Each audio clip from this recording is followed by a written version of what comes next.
The holographic display continued to show impossible images. Cities floating among the clouds of gas giant planets. Massive ships that dwarfed anything the current galactic races could build. And everywhere, beings that looked exactly like humans. This has to be some kind of mistake, Yoon Hyuk said, his voice shaking. Humans didn't have space travel 60,000 years ago.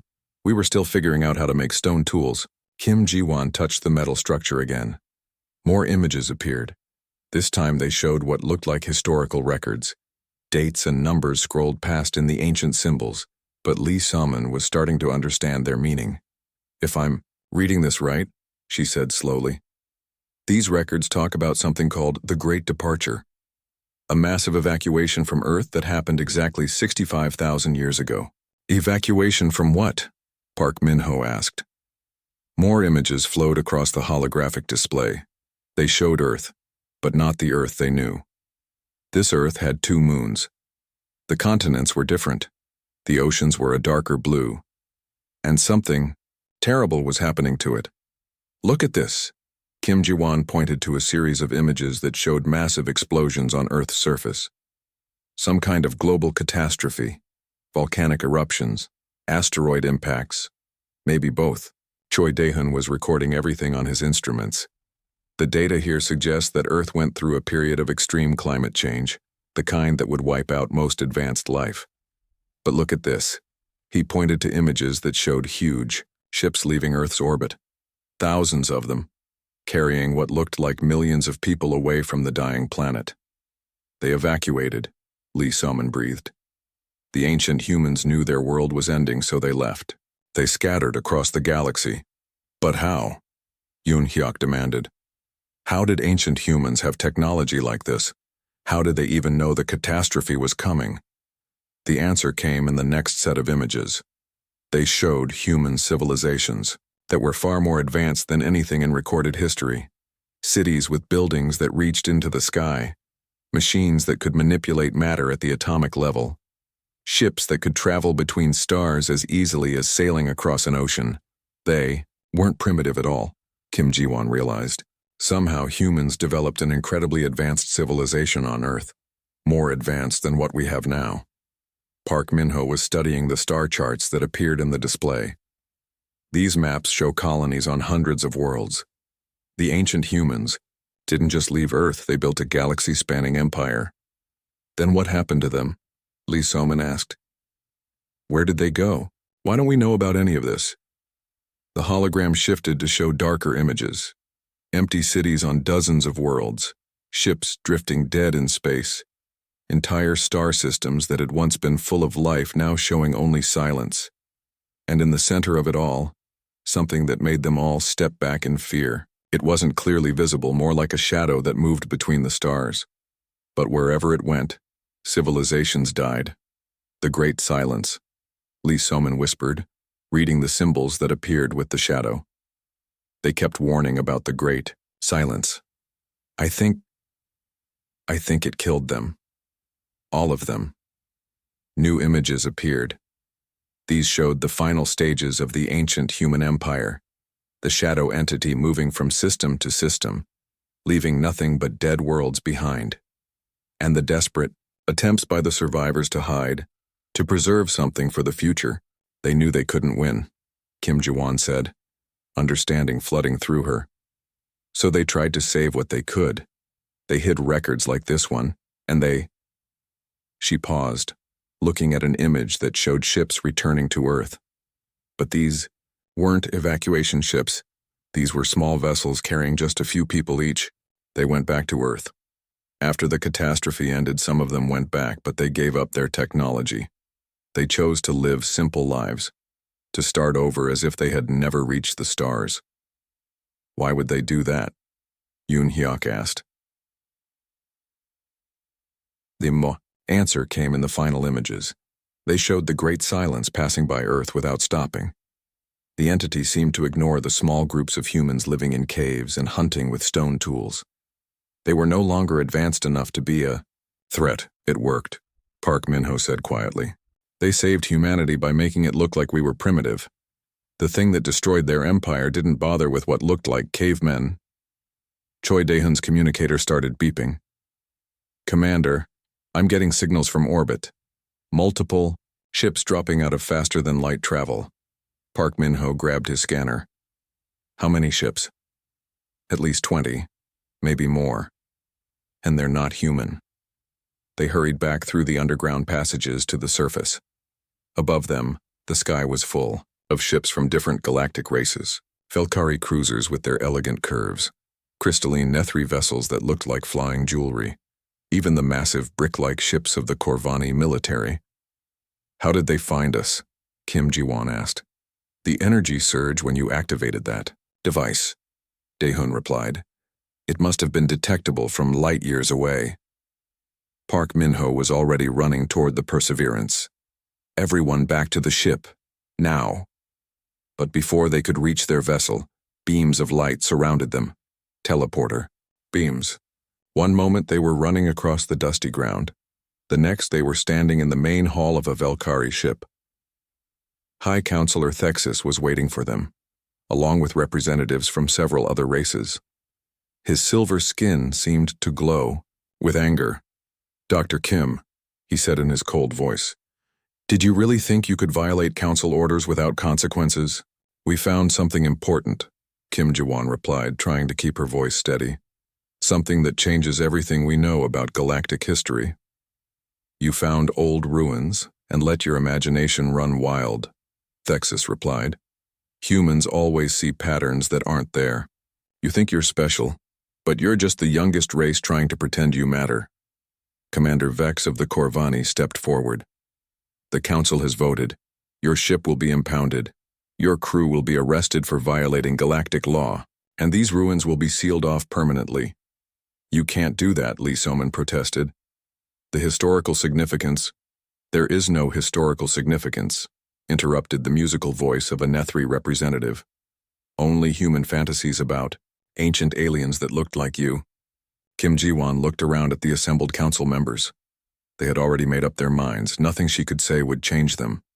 But she had to try. What if we could prove it? She asked. What if we could show you evidence that can't be denied? Thexus laughed, the sound like breaking glass. What evidence could you possibly have? Kim Ji-won pulled out her tablet, which had been recording during their time in the underground chamber. We activated some kind of ancient data storage system. It showed us historical records going back 65,000 years. Records of a human civilization that spanned the galaxy. Clever computer graphics, Vex said dismissively. Humans are good at making fake images. The power source alone proves, Choi Daehun started to say. Proves nothing, Thexus cut him off. Old technology that still works is not proof of human origins. It just means someone built it to last. Kim Ji-won felt desperation rising in her chest. They had found the discovery of a lifetime, maybe the most important discovery in galactic history, and no one would listen. The star maps, she tried again. They showed Earth's sky from 65,000 years ago. How could aliens know that unless they observed Earth from space, the Nethri representative sang. Simple explanation, ancient aliens studied your primitive world and made maps. Park Min-ho stepped forward. Then let us take you down there. Let us show you what we found. See the evidence with your own eyes. Thexus considered this. Very well. We will examine your evidence. But when we find nothing but old stones and human imagination, you will accept punishment without protest. As they prepared to transport down to the planet's surface, Kim Ji-won caught Park Min-ho's eye. He nodded slightly. They both understood. This was their only chance. If they couldn't convince the council now, the truth would be buried forever. But as they materialized on the dusty surface of Kepler 442b, Kim Ji-won felt a chill that had nothing to do with the planet's thin atmosphere. The holographic device had shown them something else in those final images. Something she hadn't mentioned to the others. The Great Silence hadn't just killed the ancient human empire and then left.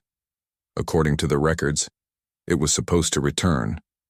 Every 50,000 to 70,000 years it came back to check on the galaxy, and, if her calculations were right, that time was almost up. The shadow that had destroyed humanity's first empire was coming back, And when it arrived, it would find not just primitive humans hiding in caves, but an entire galaxy full of advanced civilizations, all of them completely unprepared for what was coming. 2 years later, the galaxy had become a very different place. Kim Ji-won stood on the observation deck of the massive space station that now orbited Earth. Through the transparent aluminum windows, she could see thousands of ships from every known species. Valkyrie cruisers flew alongside human destroyers. Crystalline Nethri vessels moved in perfect harmony with blocky Corvani warships. But they weren't preparing for war. They were preparing to disappear. "Status report," Commander Park Min-ho requested, as he joined her at the window. He wore the uniform of the newly formed Galactic Defense Collective, with rank insignia that none of the species had used before, but somehow all recognized. "All primary nodes are online," Kim Ji-won replied, consulting her tablet. 347 ancient installations across the galaxy are now fully operational. Collective consciousness participation is at 94%. And the remaining 6%? Kim Ji-won's expression darkened. Holdout groups, pirates, isolationist colonies, and 3 entire Corvani battle fleets that refuse to join the network. They think it's a human plot to control their minds. "They're not entirely wrong," Park Min-ho said quietly, "though the alternative is having no minds left to control." Through the window, they could see the edge of the galaxy where the Great Silence had finally arrived. It was visible now, even to normal sensors. A zone of absolute darkness that consumed light itself. Stars vanished as it passed, leaving empty space behind. Dr. Lee Soman's voice came through the communication system.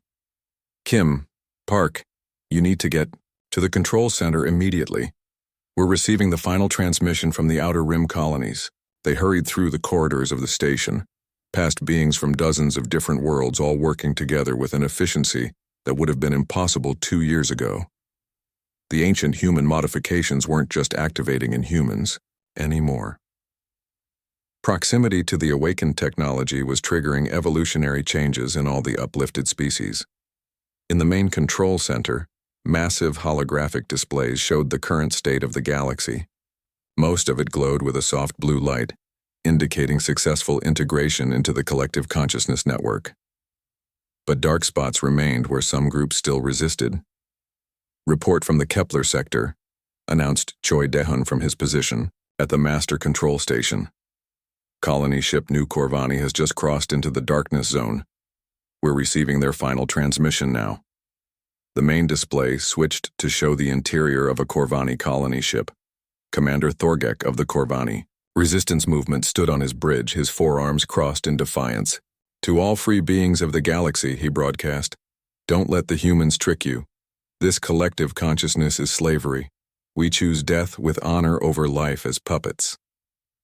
The transmission cut off as the Great Silence engulfed his ship. "Bury the galactic map." Another light went out. "Idiots," muttered High Counselor Thexus. He had become one of humanity's strongest supporters once he learned the truth. But the continued resistance frustrated him. "They're going to doom us all." "How many ships have we lost to the holdout groups?" Park Min-ho asked. Yoon Hyuk looked up from his navigation console. 17 major vessels plus about 40 smaller craft. But the real problem isn't the ships. We're losing. It's the holes they're creating in the consciousness network. The holographic display zoomed in on areas where resistant groups had been destroyed by the Great Silence. Each loss created a gap in the collective mental shield that protected the rest of the galaxy. "The entity is starting to notice the patterns," Kim Ji-won observed, studying the movement data. "It's following the gaps, using them to probe deeper into our defenses." "Can we compensate?" asked the Nethri representative, her musical voice tight with worry. "Not indefinitely," replied Lee Soman. "The ancient human records are clear. The collective consciousness has to be complete, or nearly so. We're approaching the minimum threshold for effectiveness." The main display suddenly flashed red. Emergency alerts began sounding throughout the station. "What's happening?" Thexus demanded. Dehun's hands flew over his controls. "Massive breach in the Outer Rim. The Pirate Confederation just engaged the Great Silence directly instead of joining the network." On the display, they could see dozens of heavily armed pirate ships firing everything they had at the approaching darkness. Plasma cannons, antimatter torpedoes, even experimental weapons that violated several galactic treaties. For a brief moment, it looked like they might actually damage the entity. Then the weapons simply stopped working. The energy beams flickered and died. The missiles lost power and drifted harmlessly through space. One by one, the pirate ships went dark as the Great Silence drained the consciousness from their crews. "It feeds on the energy of active minds," Kim Ji-won said, remembering the ancient records. "The more they fought, the stronger it became." "The network is destabilizing," Yoon Hyuk reported. "The consciousness breach is cascading through the outer systems. We're losing entire sectors." Park Min-ho moved to the main command console. "Activate the override protocols." "Are you sure?" Thexus asked. "Once we use the consciousness override technology, there's no going back. We'll be forcing entire populations into the network against their will." "The alternative is extinction," Park Min-ho replied grimly. "Kim, are the override systems ready?" Kim Ji-won checked her tablet. Across the galaxy, ancient human installations were powering up weapons that hadn't been used in 65,000 years. Devices designed to forcibly link unwilling minds to the collective consciousness network. "All systems ready," she confirmed. "But Park, the energy requirements are massive. We'll have to tap into the galactic core itself." "Do it." Kim Ji-won activated the override sequence. Throughout the galaxy, beams of strange energy reached out from ancient human installations toward the holdout groups.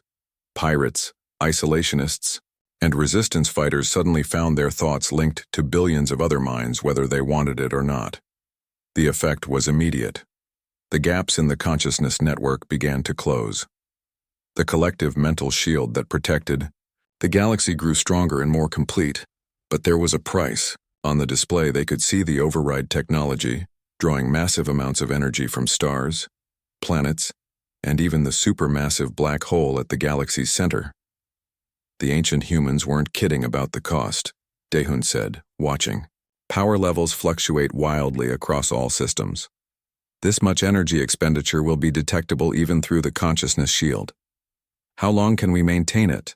asked the Nethri representative. "According to the historical records, the First Empire managed to hold the shield for about 6 months," Lee Soman replied, "but they had a much larger population and more advanced technology." On the main display, the Great Silence had reached the middle regions of the galaxy. But something strange was happening.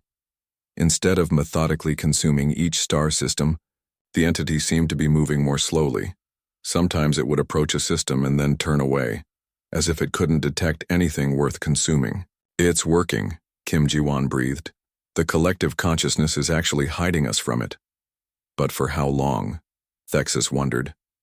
The answer came sooner than any of them expected. The Great Silence suddenly stopped its advance and began moving in a different pattern. Instead of consuming systems randomly, it started heading directly toward the galactic core. "It knows," Park Min-ho realized. "It can't see the individual civilizations anymore, but it can detect the massive energy expenditure. It's following the power trail." "How long before it reaches Earth?" Yoon Hyuk asked. Daehun calculated quickly. "At current speed, maybe 3 days." Kim Ji-won stared at the display showing the Great Silence's new trajectory. The entity that had destroyed humanity's first empire was coming home to finish what it had started 65,000 years ago. "There's something else," she said, accessing deeper levels of the ancient records. "Something the First Empire discovered in their final hours.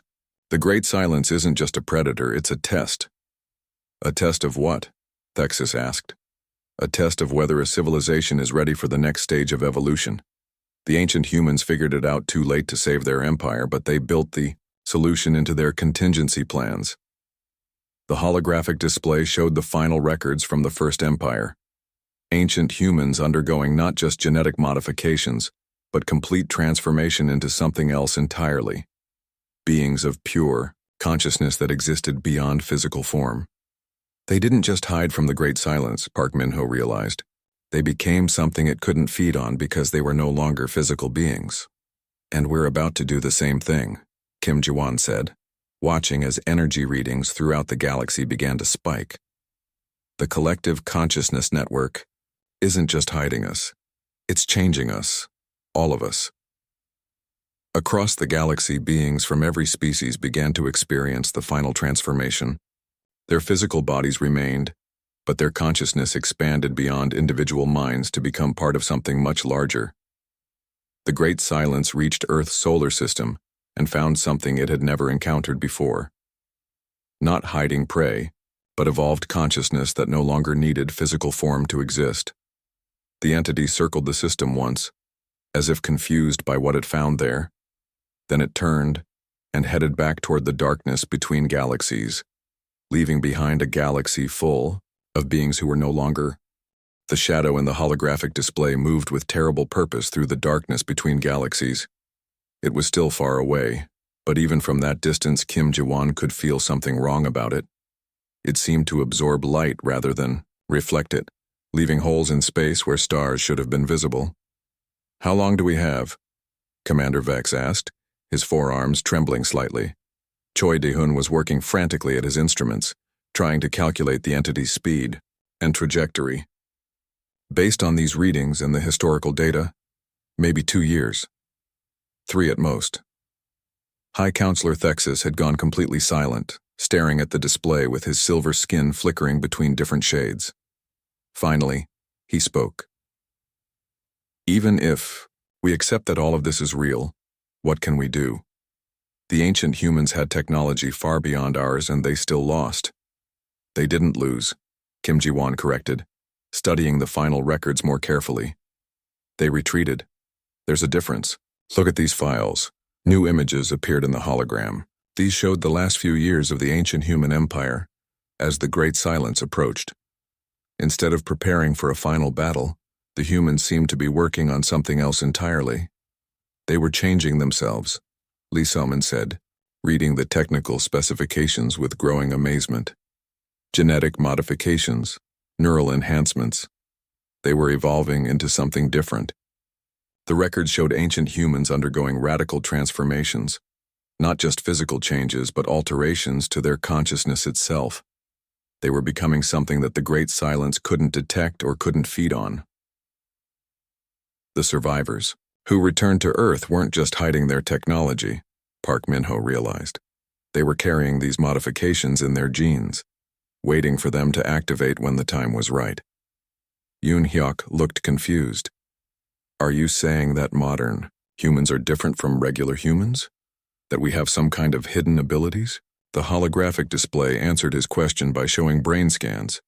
Ancient human brains compared to modern human brains. The patterns were similar, but modern humans showed additional neural structures that hadn't been active before. "The modifications are already present," Kim Ji-won breathed. "In all of us. They've been dormant for 65,000 years, but now they're starting to activate." Dae-hun held up his scanner. "That would explain why I can interact with this technology so easily. Why my instruments can interface with systems that should be completely incompatible. And why I can translate these ancient symbols," Lee So-min added. "It's not just linguistic analysis. Part of my brain already knows what they mean." Thexus stepped closer to the display. "If humans have these hidden abilities, why haven't you used them before?" "Because they only activate under specific conditions," Kim Ji-won replied, reading through more of the technical data. Stress, danger, the presence of ancient human technology, and proximity to the Great Silence itself. The hologram shifted to show a new section of records. These described something called the Awakening Protocol. As ancient human sites across the galaxy came online, they would trigger dormant genetic modifications in human populations. "It's already started," Park Min-ho said, checking his communicator. "I'm getting reports from human colonies across the galaxy. People are experiencing strange dreams, enhanced mental abilities. Some can interface with technology that shouldn't respond to organic minds." Commander Vex looked skeptical. "Even if humans have these hidden abilities, there are only a few million of you scattered across hundreds of worlds. The Great Silence destroyed an empire of billions. The ancient humans weren't fighting alone. Kim Ji-won pointed out. She found a section of the records that showed the final battle. They had allies, the early versions of all your species, working together against the Great Silence. The hologram displayed images of primitive Velkari, Nethri, and Corvani fighting alongside ancient humans, but they weren't using conventional weapons. Instead, they seemed to be using some kind of coordinated mental attack, consciousness warfare, Lee Soman translated from the ancient symbols. The Great Silence feeds on individual minds, but it can't process collective consciousness. When multiple species link their thoughts together, they become invisible to it. That's why the ancient humans uplifted all of you, Park Min-ho added. Not just to create allies, but to create the right kind of allies. Species whose minds could link with human consciousness to form a collective defense. The Nethri representative began humming in what sounded like excitement. The harmonic resonance patterns we use for communication, they're not natural evolutionary developments. They're designed to interface with human neural frequencies. Thexus examined his own hands as if seeing them for the first time. The Velkari ability to manipulate electromagnetic fields. We always assumed it evolved for navigation, but these records suggest it was enhanced to interact with human technology. Even Commander Vex looked thoughtful. Corvani engineering instincts, our ability to understand complex mechanical systems without training, we thought it was natural talent. It was all planned, Kim Ji-won said. The ancient humans spent their final years preparing not just humanity, but the entire galaxy for the Great Silence's return. The holographic display showed new information. Star charts marking the locations of every ancient human installation across the galaxy. Hundreds of them, all now coming online. And at each location, the same thing was happening. Local species were experiencing awakenings. Dormant genetic modifications were activating. Technology that had been mysterious for thousands of years was suddenly becoming comprehensible.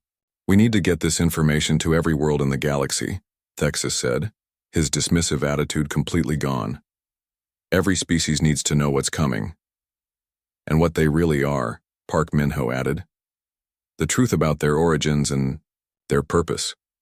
Daehoon looked up from his instruments with concern. I'm detecting massive energy surges from other ancient sites. The awakening process is accelerating. But there's something else. Ships are heading toward those locations. Lots of ships. What kind of ships? Kim Ji-won asked. Every kind. Human vessels, Velkari cruisers, Nethri explorers, Corvani military units. It's like something is calling them. The holographic display showed a galaxy-wide map with thousands of ships converging on ancient human sites. As they arrived, the energy signatures from those locations grew stronger. The installations are designed to work together, Lee Soman realized, reading through more of the technical specifications. They're components of a single system that spans the entire galaxy. A weapon? Vex asked hopefully. Not exactly, Kim Ji-won replied. More like a shield, or a cloaking device. The ancient humans weren't planning to fight the Great Silence directly. They were planning to hide the entire galaxy from it. The holographic display showed the theoretical operation of this galaxy-spanning system. When fully activated, it would make their galaxy appear empty to the Great Silence. The entity would pass by without detecting any advanced civilizations. But it only works if every species participates, Park Min-ho noted. Every world, every ship, every individual has to be part of the collective consciousness network. Thexus was already activating his communicator. I'm sending emergency signals to the Council.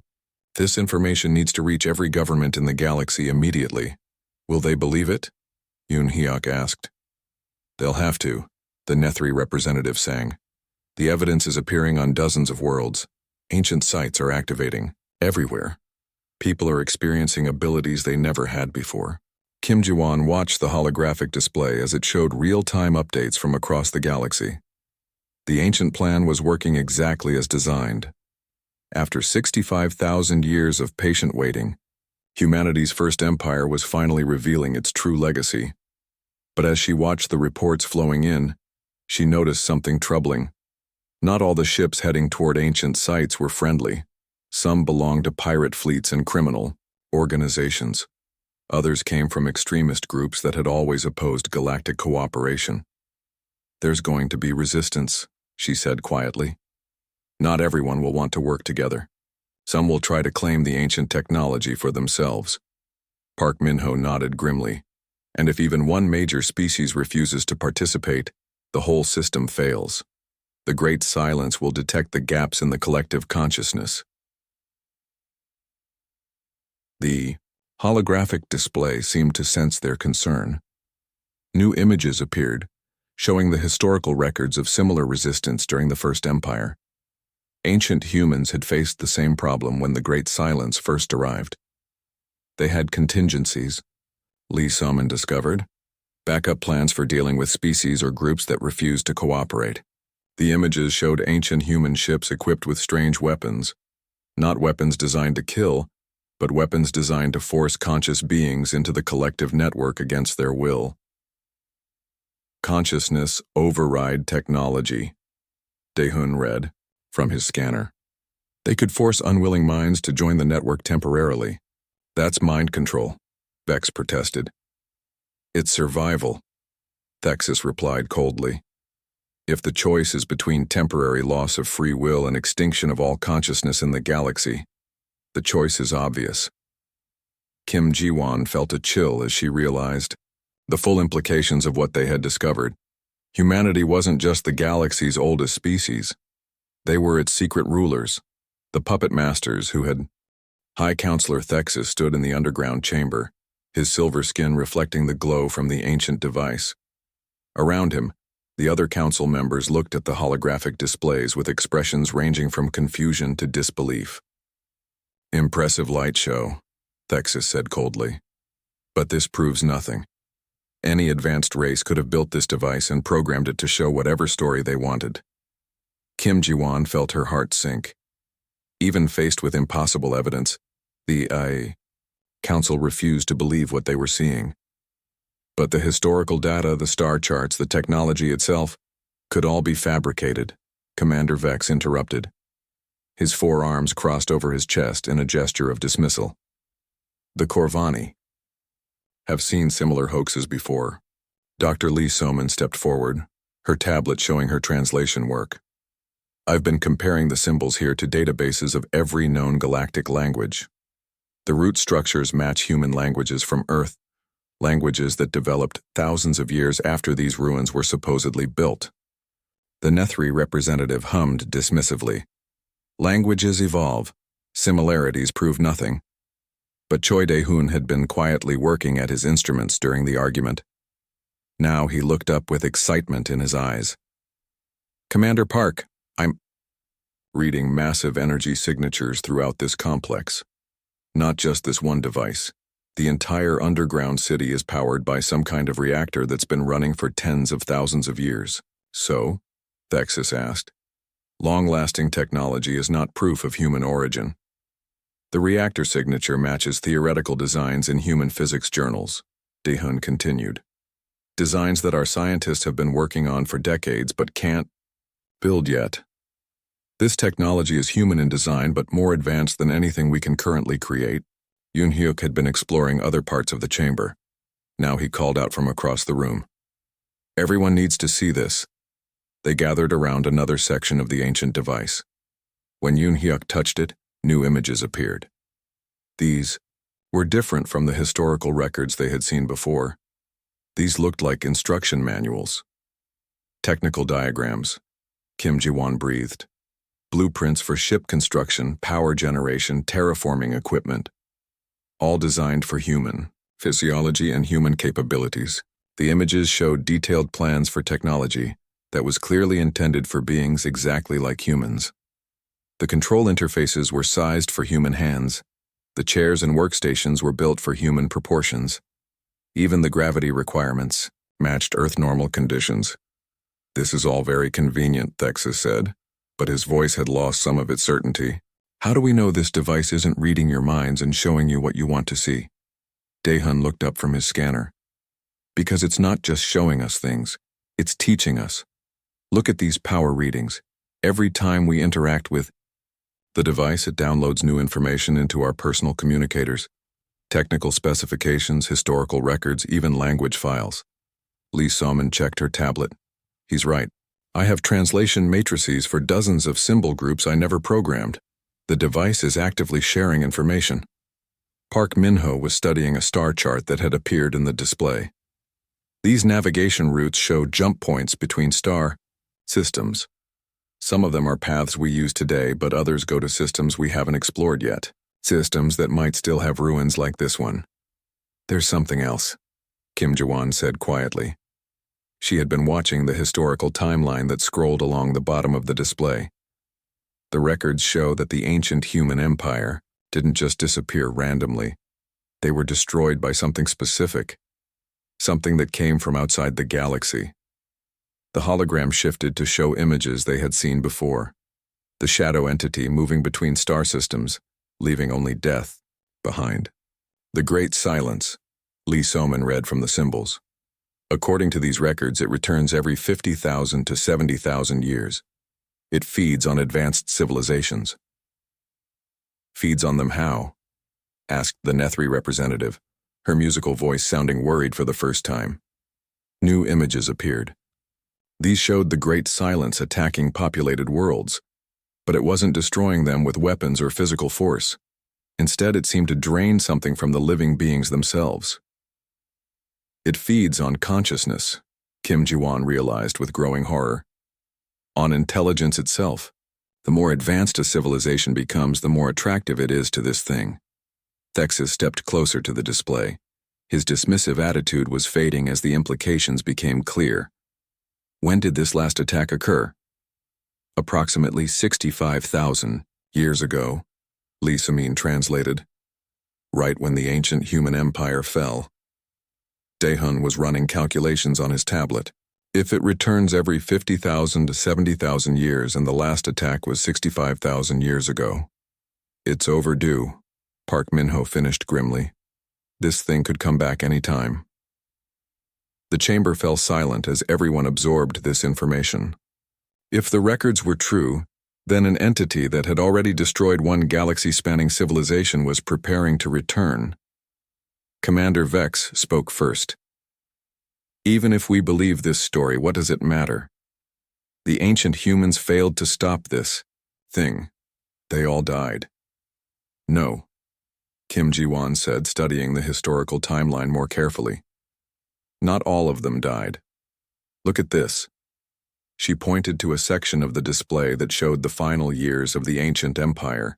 Some of them survived. Small groups scattered to remote worlds, and some returned to Earth after the Great Silence passed. The primitive humans who developed into modern civilization, Lee Salmon breathed. They weren't really primitive. They were survivors who chose to hide their technology. New images appeared showing the elaborate plan the ancient humans had developed. They called it the long concealment. The survivors would pretend to be primitive, developing slowly over thousands of years. Their descendants would eventually rediscover technology and reach the stars, but by then, they would appear to be a young species. They were hiding, Park Min-ho said. The entire history of human civilization has been a cover story. We're not the youngest galactic race, we're the oldest. Thexis stared at the holographic display.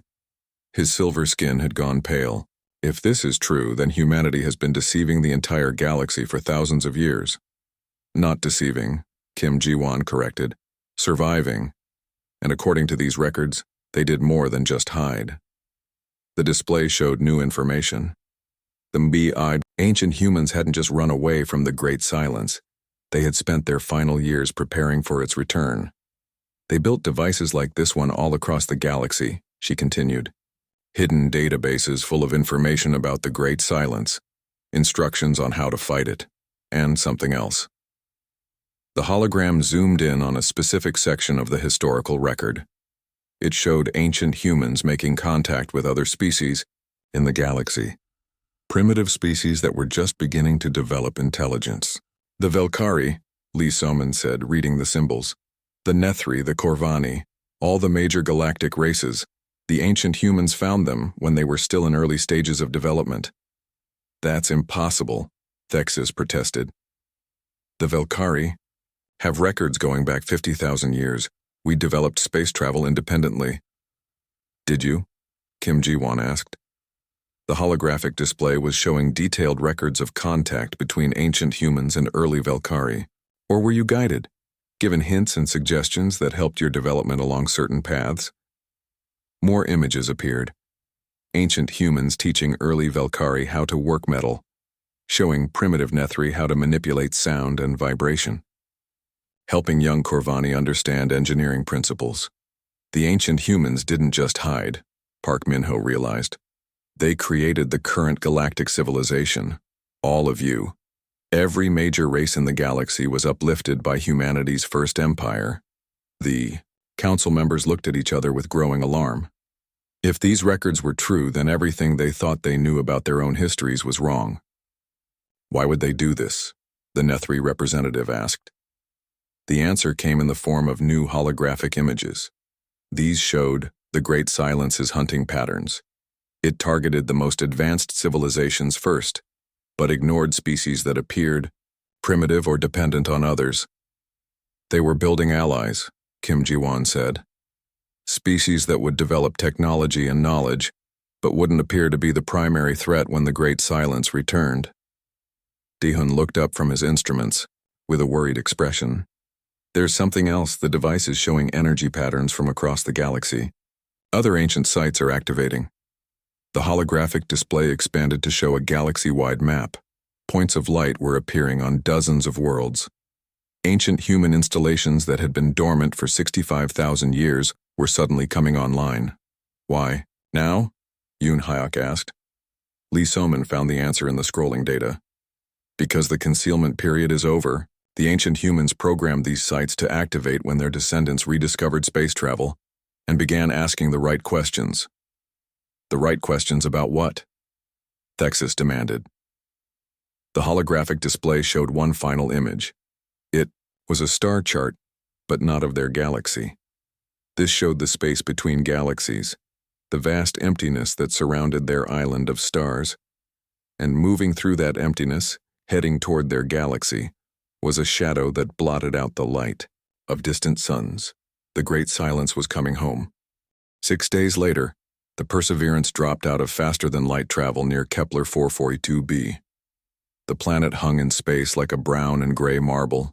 It had once had oceans, but they dried up long ago. Now only dust and rocks covered its surface.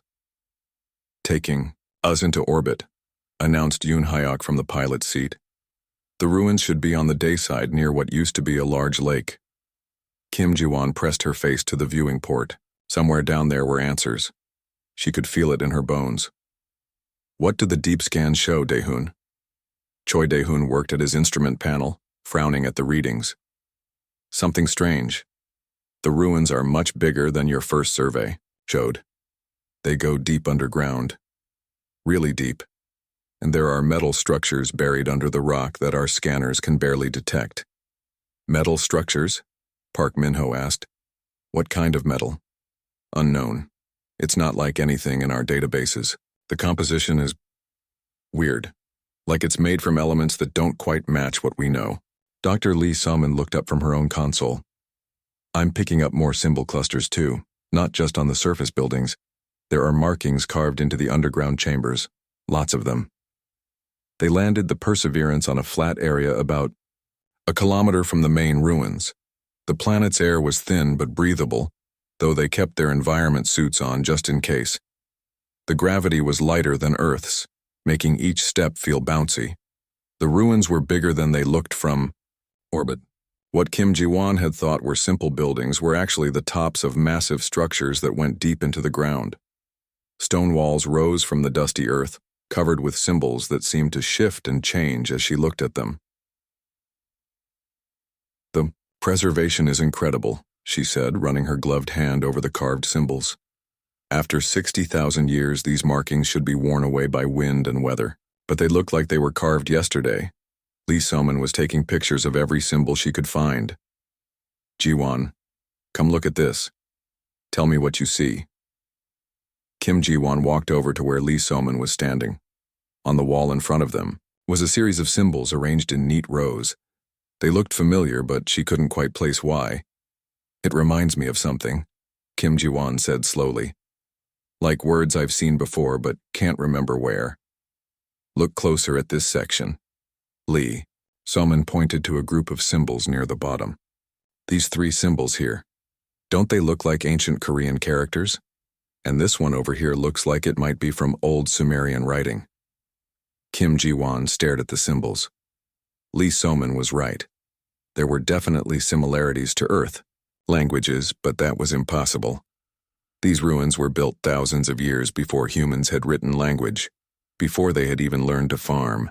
Maybe it's just coincidence, Kim Ji-won said, but her voice sounded doubtful even to herself. And this symbol here? Lee Soman pointed to another marking. I swear I've seen this in old Sanskrit texts, but that can't be right. Commander Park, Minho's voice crackled through their communicators. You two need to get over here. Dae-hun found something underground. They followed his directions to what looked like a simple stone platform. But when they got closer, they could see stairs leading down into darkness. Choi Dae-hun was setting up lights along the walls. How far down does it go? Kim Ji-won asked. At least 50 meters, Dae-hun replied. Maybe more. The walls are covered, with those symbols all the way down. And there's something else, feel this. He put his hand on the stone wall. Kim Ji-won did the same, and gasped. The stone was warm. Not hot, but definitely warmer than the surrounding rock. That's not possible, she said. This planet has been dead for thousands of years. There's no geothermal activity. Tell that to the stone, Park Min-ho said. He was studying his scanner readings. I'm getting energy signatures from down there. Very faint, but definitely there. Something is still active after all this time. They made their way carefully down the stone steps. The symbols on the walls seemed to glow slightly in the light from their lamps. As they went deeper, Kim Ji-won noticed that the air was getting warmer and somehow cleaner. The atmosphere down here is different, Yoon Hyuk observed. He had joined them after securing the ship. Higher oxygen content, like something is still producing breathable air. At the bottom of the stairs, they found a large chamber. The ceiling was so high their lights couldn't reach it. The walls were covered with symbols, but these were different from the ones on the surface. More complex, more detailed. My God, Lee Soman whispered. Look at the size of this place. This isn't just a building. It's like an entire city built underground. Choi Dae-hun was taking readings with his instruments. The energy source is coming from that direction, he said, pointing toward a passage that led deeper into the complex. And there's something else. Air circulation. These passages have some kind of ventilation system that's still working. They spent the next several hours mapping the underground complex. It was huge, much bigger than anything they had expected.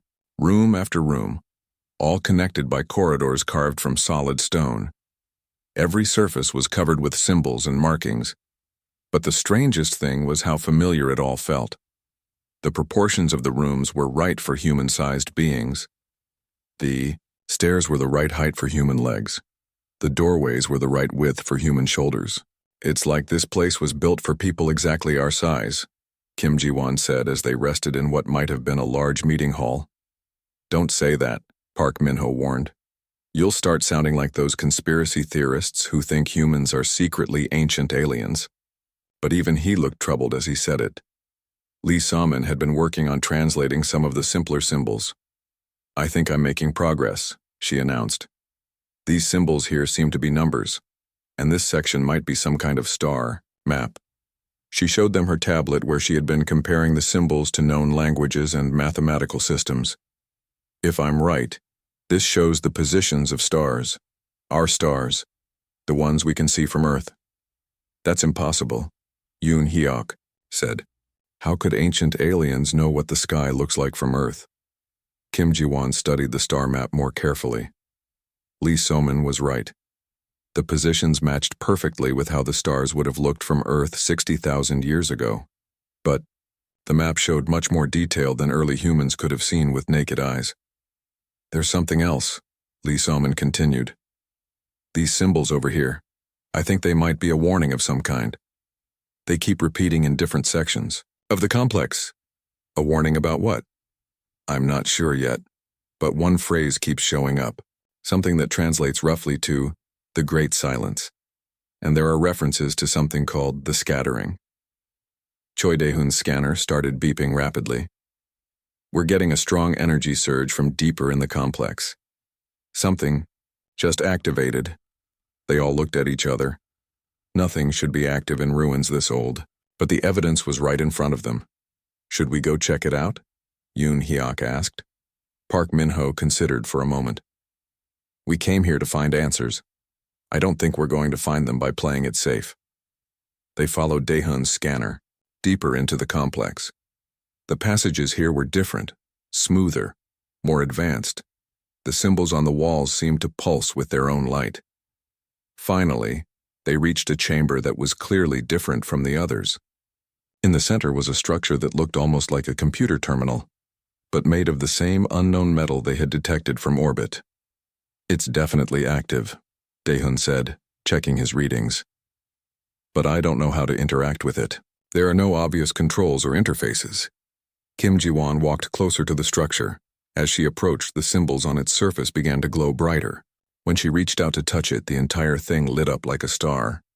Suddenly, the chamber was filled with holographic images, star charts, pictures of planets, and in the center of it all, an image that made them all gasp. It was a planet covered with blue oceans and green continents. A planet they all recognized. Earth. But this wasn't Earth as it looked now. This was Earth from long ago, when the continents were in different positions. And orbiting around this ancient Earth were massive space stations and ships that looked far more advanced than anything humans could build today. What are we looking at? Park Min-ho asked in a whisper. Kim Ji-won stared at the images, her mind racing. I think we're looking at the truth, and I think the Galactic Council is not going to like it one bit. The hologram continued to display image after image. Ancient cities on dozens of worlds, star maps showing trade routes between hundreds of systems, and everywhere the same symbols they had been finding. The same symbols that looked like ancient human writing.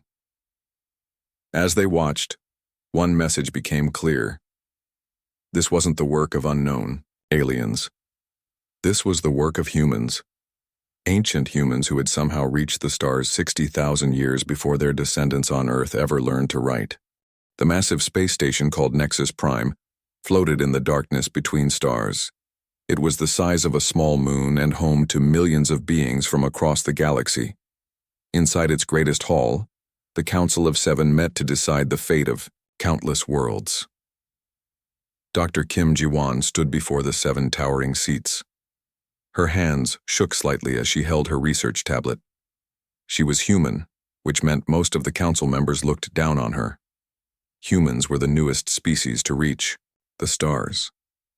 They had only been traveling in space for 400 years. That was nothing compared to the other races.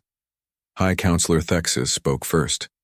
He was from the Velkari race, tall and thin with silver skin that glowed in the light. His voice was cold and sharp. Dr. Kim, we have read your report about these ruins you found. Tell us why we should care about old stones on a dead planet. Kim Ji-won took a deep breath. She had practiced this speech many times. Honored council members, the ruins on Kepler 442b are unlike anything we have ever seen. They are at least 60,000 years old, maybe older. The technology used to build them was far beyond what any known race could do at that time. A sound, like musical bells, came from the crystal creature in the 3rd seat. This was how the Nethri spoke. The translation device turned the sounds into words. Young human, your people have been in space for such a short time.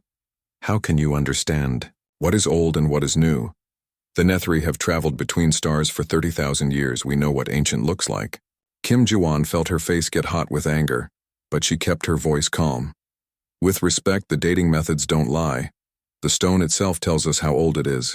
The radiation levels, the cosmic ray damage, the way the metals have changed over time. These ruins are older than any civilization we know about. The 4th council member leaned forward. Commander Vex of the Corvani had 4 arms and skin like black metal. Even if these ruins are old, why should the council spend money to study them? We have real problems to solve. Pirates in the Outer Rim, trade disputes, border conflicts. We don't need to waste time on dead rocks. Because they're not just rocks, Kim Ji-won said, her voice getting stronger. I found writing on the walls, star maps that show our galaxy perfectly. And the strangest thing of all, some of the symbols look like they come from Earth, from human languages that are thousands of years old. The council chamber fell silent. Then High Counselor Thexus began to laugh. It was not a nice sound. Dr. Kim, are you suggesting that humans built these ruins? Your species was still living in caves 60,000 years ago. You hadn't even invented the wheel. I'm not suggesting anything yet, Kim Ji-won replied. I'm asking for permission to study the site properly, to bring in experts from different fields, to use deep scan equipment that can see through the rock layers. The preliminary findings are just the beginning. The seventh council member spoke for the first time. Archon, Melis of the Zephyri, had a voice like wind through trees. The human makes bold claims based on limited evidence. Her people are known for seeing patterns that don't exist. They find faces in clouds and meaning in random events. Kim Ji-won's tablet beeped softly. She looked down and saw a message from Commander Park Min-ho. He was waiting outside the chamber with the rest of her team. The message was simple. How is it going?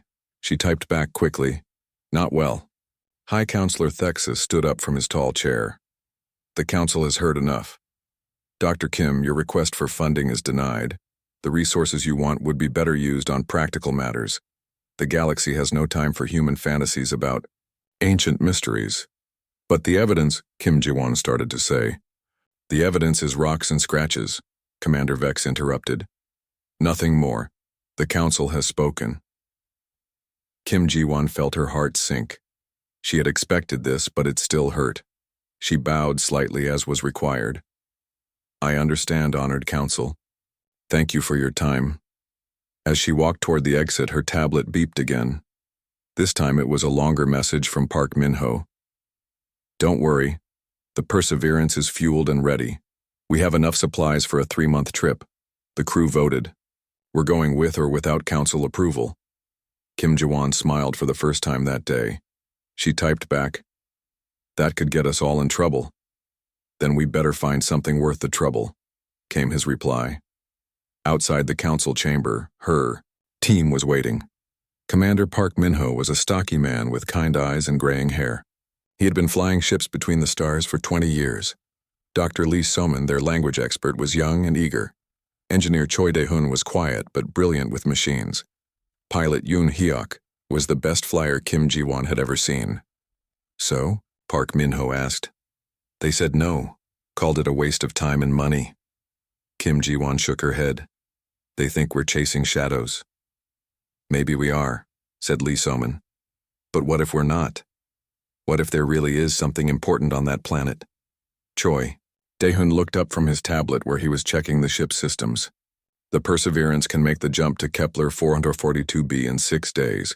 We have full scientific equipment on board. Deep scanners, sample collectors, everything we need. And if the council finds out we went anyway? Asked Yoon Hyuk. Park Min-ho shrugged. Then we better find something amazing to show them when we get back. They walked through the busy corridors of Nexus Prime toward the docking bays. All around them, beings from dozens of different worlds went about their business. Tall Velkari with their silver skin moved like dancers. Crystalline Nethri hummed to each other in musical tones. Short, round Balani rolled on their many legs. Humans walked among them, but they were always the smallest group. You know what bothers me most? Kim Ji-won said as they entered the docking bay. It's not that they said no. It's how they said it. Like we're children asking to play with grown-up toys. That's because they think we are children, Park Min-ho replied. To them, 400 years in space is nothing. They measure their histories in tens of thousands of years. The Perseverance sat in Docking Bay 12. She was a small ship compared to the massive Velkari cruisers or the elegant Nethri exploration vessels. But she was sturdy and reliable, built by human hands for human needs. As they boarded, Kim Ji-won thought about the ruins waiting for them on Kepler 442b. the stone walls covered with symbols that looked almost familiar, the star maps that showed their galaxy with perfect accuracy, the technology that seemed impossible for its time. "Commander," she said to Park Min-ho as they strapped in for departure, "what if we're wrong? What if it really is just old rocks and scratches?"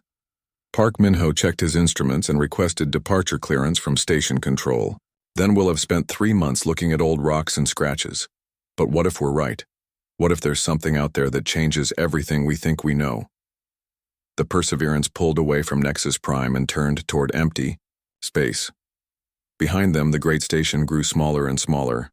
Ahead lay the darkness between stars and the mystery waiting on a dead world. "Jump coordinates locked in," reported Yoon Hyuk from the pilot's seat. "All systems ready," added Choi Dae-hoon. "Translation protocols loaded for any new symbols we might find," said Lee So-man. Kim Jawan looked at her team. These humans who were willing to risk their careers for a chance at discovery. Maybe they were young compared to the other races. Maybe they had only been in space for a few centuries, but they had something the council members seemed to lack: curiosity about the unknown. "Take us to Kepler 442b, Park Min-ho ordered. The stars stretched into lines as the Perseverance jumped into faster-than-light travel. They were on their way to find answers that might shake the very foundations of what everyone believed about the galaxy's history.